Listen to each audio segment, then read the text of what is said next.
cash. My next guest says that this wouldn't be happening if candidates were using taxpayer dollars. Nick Nyhart is president and CEO of Public Campaign.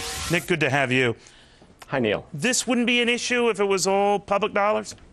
Well, look, there's enormous pressure on the candidates today to raise literally hundreds of millions of dollars if you're running for president, millions upon millions if you're running for other office. And what that means is fundraising has essentially taken over the political process and voters have been moved out. So it's hardly likely that the campaigns are going to run criminal background checks when they want to get the checks in. They'll ask the questions later. But let me ask you this, Nick. I'm sorry, but we had public funding, for presidential elections and all the rest, and there always seem to be ways around these rules, and we have gaps that can allow semis to ram through them. Well, so how do you get rid of that? I think you need to look at the clean elections models that are up and running in the states. There are 7 states and 2 cities now that have working models of full public financing. We call them clean election systems in place.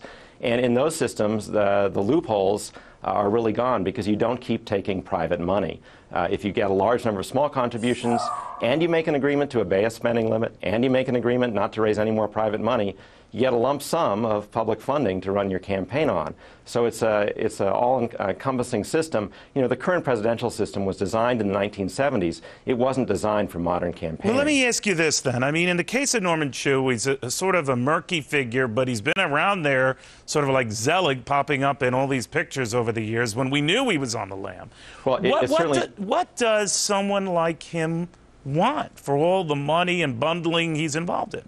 You know, who knows what he wanted? The interesting thing to me is that there are 2,000 bundlers out there bundling money for presidential campaigns, and the public has no idea what all those people want. So it's time to switch to a different system that instead of putting the big bundlers at the driver's seat, put the voters back in the driver's seat.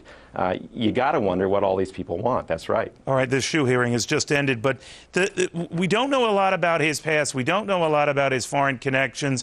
We do fear, as in the past with some of these deals, what foreign governments might or might not extract out of candidates for the money they're giving. What do you think? Well, that's absolutely right. When you bank on needing to raise hundreds of millions of dollars in private money, you do wonder, what do the people who gave it and who bundle it want in return? The advantage of a public financing system, a clean election system, is you don't have to wonder that anymore because there aren't any paybacks to make.